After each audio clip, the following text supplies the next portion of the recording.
Sanırım bu günləri kifayət qədər maraqlı bir görüş keçdi. Cənab Prezident və birinci vitse-prezident Mehriban xanım Əliyeva şəhid ailələrinin üzvləri ilə görüşdülər. İstədim ilk olaraq bu görüşdə yadda qalan məqamlardan başlayaq. Görüş necə keçdi? Yəni şəhid ailələrinin ab-u havası, şəhid ailələrinin əhval-ruhiyyəsi necə idi? Görüş çox səmimi keçdi və mən həqiqətən də şəhid ailələrimizin timsalında bir daha Azərbaycan xalqının mübarizliyini hiss elədim. Şəhid ailələri öz övladlarını vətən uğrunda verdiklərini bildirdilər. Vətən sağ olsun, vətən yaşasın dedilər. Cənab Prezidentlə, Mehriban xanımla çox səmimi ünsiyyətdə oldular, söhbət elədilər, müxtəlif istiqamətlərdə öz fikirlərini bildirdilər. Şəhid anası, şəhid atası, şəhid həyat yoldaşı, şəhid vərəsəsi çıxışlar etdi. Onlar hər bir öz çıxışlarında Azərbaycan dövlətinə, vətənə bağlılıqlarını bir daha göstərdilər. Azərbaycan prezidentini dəstəklədiklərini bildirdilər və bizim hər birimiz sizin arxanızdayıq. Bizim hər birimiz ehtiyac olduğu gün əlimizə silah tutub döyüşməyə də hazırıq dedilər. Həqiqətən də bunu artıq ahıl yaşına çatmış ağsaqqallarımızdan, ağbirçəklərimizdən eşitmək çox xoş idi. Azərbaycan xalqının ərazi bütövlüyü məsələsini unutmadığını bir daha göstərdi və onlar öz doğmalarını vətən uğrunda şəhid vermiş insanlar heç zaman əyilmədiklərini bir daha göstərdilər. Tədbirdə Cənab Prezident tərəfindən bir sıra şəhid ailələrinə bir dəfəlik ödəmənin alınması üçün plastik kartlar təqdim olundu. Onlar birgə xatirə şəkli çəkdirdilər və çox xoş, çox mehriban, çox səmimi söhbətlərin biz şahidi olduq. Və eyni zamanda Cənab Prezident Azərbaycan dövlətinin apardığı siyasət barədə, Azərbaycan ordusunun gücü barədə, Azərbaycanda həyata keçirilən vətənpərvərlik tədbirləri, ordu quruculuğu və Azərbaycanın Dağlıq Qarabağ münaqişəsi ilə bağlı mövqeyi barədə bir daha hər birinə məlumat verdi və eyni zamanda yeni fərmanını elan etdi. Bilirsiniz, ölkə başçısı 2018-ci ildə ümumxalq dəstəyini qazanaraq yenidən prezident seçildikdən sonra imzaladığı birinci fərman, bir nömrəli fərman məhz şəhid ailələri ilə bağlı idi və Cənab Prezident çıxışında bunu da xüsusi olaraq qeyd elədi. O bildirdi ki, müxtəlif sahələrdə fərman imzalana bilərdi. Sosial sahədə, infrastruktur, investisiyalar, biznes mühiti və digər sahələrdə fərman imzalana Ancaq seçim bilər. şəhid ailələri olmuşdur. Məhz şəhid ailələri ilə bağlı, onların sosial maddi rifahının yaxşılaşdırılması ilə bağlı verdiyi fərmanı məxsusi olaraq seçdiyini bildirdi və bir nömrəli fərmanını məhz bu məsələlərə bu qrup elə bir qrupdur ki, bunlar Azərbaycanın müstəqil, yəni bugün Azərbaycanın mövcudluğu üçün öz canlarına keçmiş qrupdur, şəxslərdirlər. Onların elə birbaşa gedir Azərbaycanın müstəqilliyi və ərazi bütövlüyü uğrunda canlarından keçən bizim hərbi qulluqçularımız.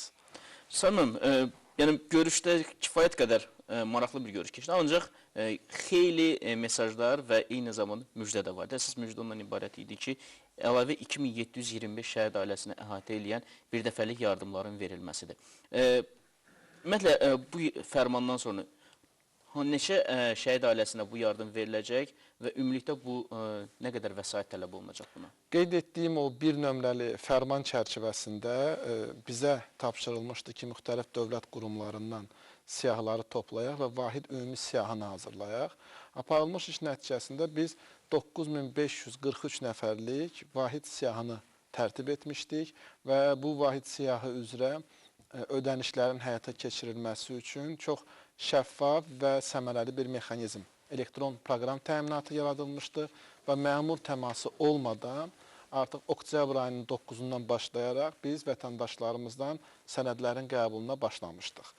2 ay ərzində alınan sənədlər emal edilərək 3099 şəhidimizin 4176 vərəsəsinə ödənişlər həyata keçirilmişdi. Cənab Prezidentin yeni fərmanı ilə qeyd etdiyim 9543 nəfər şəhidimiz sayı 12268-ə qalxdı. Siz dediyiniz kimi 2725 şəhidimiz də bura əlavə edildi və burada iki əsas prinsipi Cənab Prezident rəhbər tutdu.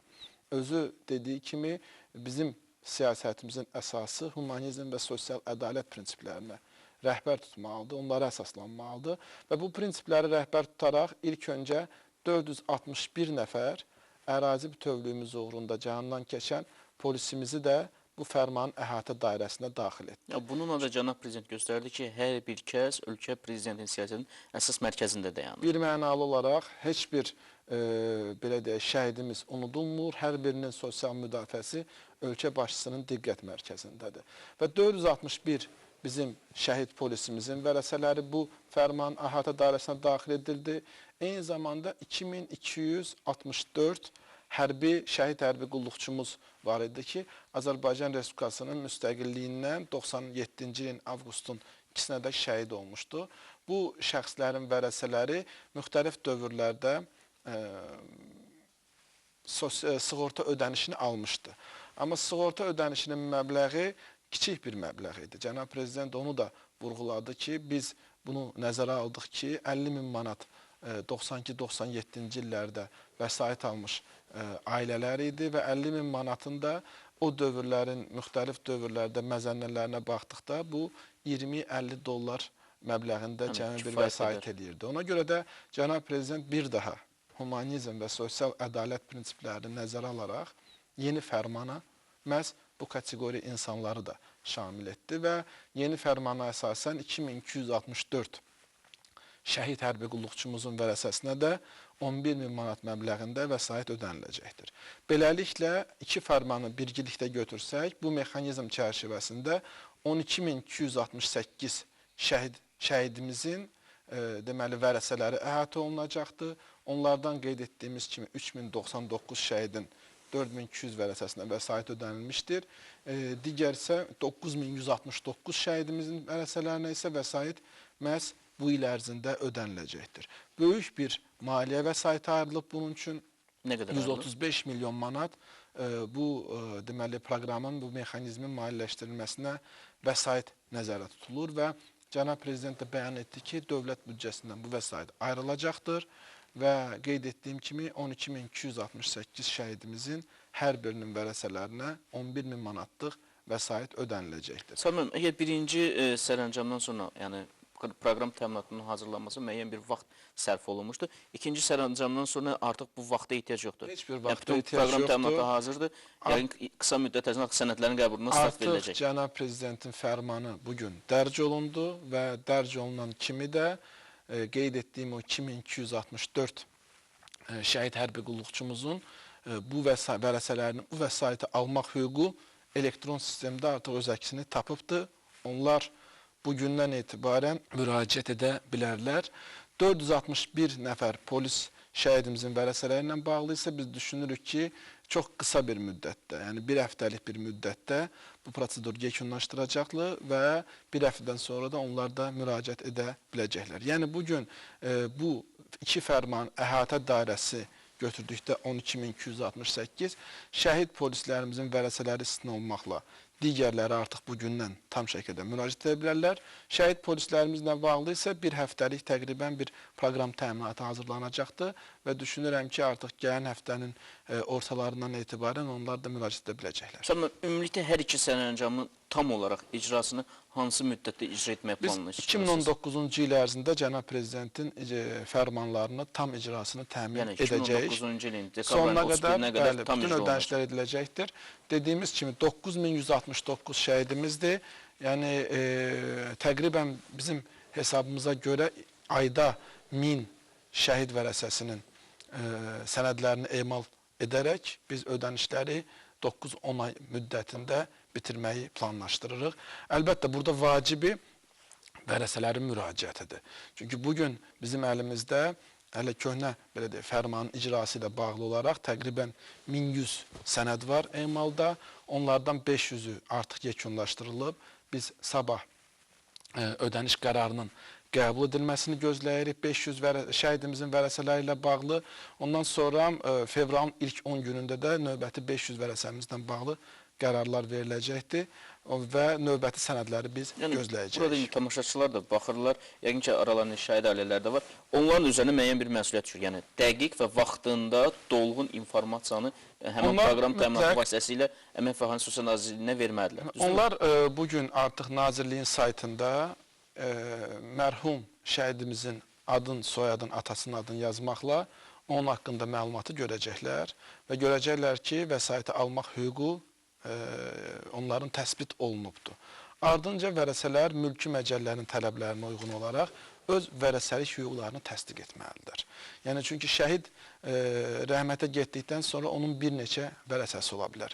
Bu, onun müxtəlif yaxınlıqda olan, belə deyək, ailə üzvlərindən söhbət gedir. Övladlarından, həyat yoldaşı, atası, anası, qardaşı və burada prosedurlar mülki məcəllə ilə tənzimlənir. Onlar adi qaydada notariusa müraciət edəcəklər. Notarius da öz vərəsəlik hüquqlarını təsdiq edəcəklər. Notarius vərəsənin sayına uyğun olaraq pay bölgüsünü müəyyən edəcəkdir və elektron qaydada bütün məlumatlar notariuslardan Əmək Nazirliyinə, Əmək və Əhalinin Sosial Müdafiəsi Nazirliyinə daxil olacaqdır. Yəni, vətəndaşın Əmək və Əhalinin Sosial Müdafiəsi Nazirliyinə gəlməsinə, müraciət etməsinə heç bir ehtiyac yoxdur. Burada da şəffaflıq tam təmin olunur və tam şəffaf şəkildə elektron qaydada ödənişlər həyata keçirilir. Bir mənalı olaraq bildirim ki, bugünədək 3099 dediyim kimi şəhidimizin 4176 vərəsinə ödəniş həyata keçirilib və bir dənə də olsun şikayət xarakterli bir müraciət yoxdur ki, ona qarşı hər hansı bir qeyri-şəffaf hərəkətə yol verilibdir. Deməli, onlar yaxınlaşırlar notariuslara, öz vərəsəlik hüquqlarını təsdiq etdirirlər. Biz məlumatları elektron qaydada artıq yaradılmış proqram təminatı üzərindən notariuslardan qəbul edirik, emal edirik, müvafiq qərar çıxardırıq, Maliyyə Nazirliyindən o vəsaiti istəyirik və şəhidin vərəsəsinin kartına birbaşa vəsaiti otustururuq. Şəhidimizin vərəsəsinə də məlumat göndəririk ki, sizin müraciətinizə sizdə qərar çıxarılmışdır, filan tarixdə vəsait sizin kartınıza oturacaqdır. Onlar da öz bank kartlarından o vəsaiti əldə edirlər. Samim, Azərbaycan dövlətinin bütün sosial qruplara qarşı müxtəlif sosial layihələri var. Yəni, bu icra olunur və bu bir davamlı xarakter daşıyır. Eyni zamanda şəhid ailələrinə qarşı. Yəni, qeyd etdik ki, fərman, 11.000 manat bir dəfəlik yardımlar bu 2018-ci ildən başlayaraq start verilibdir. Ancaq bununla paralel olaraq digər sosial layihələr də var. Yəni, şəhid ailələri mənzillə, avtomobillərlə təmin edilir. Ümumiyyətlə, 2018-ci ildə hansı işlər bu sahədə həyata keçirilib və 2019-cu ildə əsas gözləntilər nədən ibarətdir? Çox düzgün buyurdunuz. Bu, həyata keçirilən, qəbul edilən Cənab Prezidentin imzaladığı bu iki fərman heç də yeni bir məsələ deyil. Bu, Cənab Prezident tərəfindən ölkədə aparılan sosial siyasətin bir tərkib hissəsidir. Bu iki fərman ölkə başçısının böyük bir humanist addımı idi. İllərlə qalmış bir məsələ idi. Yəni, həqiqətən də çox az ölkə tapıla bilər ki, öz öhdəliklərinə, öz, belə deyək də, öz vətəndaşlarına bu dərəcədə böyük bir sədaqət nümayiş etdirsin. 25 il, 26 il öncə meydana çıxan hadisələrə görə ödənişlər həyata keçirsin. Bu böyük bir təşəbbüs idi, böyük bir humanist təşəbbüs idi Cənab Prezident tərəfindən. Eyni zamanda ikinci fərmanın qəbulunda da hörmətli birinci vitse-prezident Mehriban xanım Əliyevanın böyük əməyi oldu. Bu siyahıların hazırlanması, ümumi qeyd etdiyim 2725 nəfərlik bizim şəhidlərimizin məlumatlarının dürüstləşdirilməsi və o məlumatların Cənab Prezidentə təqdim olunmasında bu addımlar onların həyata keçirdiyi siyasətin davamı idi. Bilirsiniz, hələ əsası ulu öndərimiz Heydər Əliyev tərəfindən qoyulmuş proqrama müvafiq olaraq şəhid ailələrimizə və Qarabağ müharibəsi əlillərimizə mənzillər təqdim olunurdular. Və Cənab Prezident bugün səsləndirdi bu rəqəmi. Artıq bugünədək 6654 mənzil bizim şəhid ailələrimizə və Qarabağ müharibəsi əlillərimizə təqdim olunub. Təkcə ötən il avqust ayının birində Cənab Prezident və Mehriban xanım şəhid ailələri və Qarabağ müharibəsi əlillərinə mənzillərin təqdim olunması mərasimində iştirak edirdilər Lökbatan qəsəbəsində. Və cənab prezident orada elan elədi, öz ehtiyat vəsaitindən əlavə 20 milyon manat vəsait ayırdı və bizə tapşırıq verildi ki, ən azı əlavə 300 mənzil də edilsin və bizim şəhid ailələrimizə, Qarabağ müharibəsi əlillərimizə təqdim edilsin. Və bu fərmanın icrası olaraq təkcə 2018-ci ildə 626 mənzil biz bu kateqoriyadan olan insanlarımıza təqdim etdik. Və mən bildirim ki, ilin əvvəlində proqnozlaşdırılmışdan bu 3 dəfə artıq idi. 3 dəfə cənab prezident bu rəqəmi artırdı. Bu illə bağlı da daha yüksək rəqəm tapşırdı və dövlət investisiya proqramında bununla bağlı vəsait ayrıldı.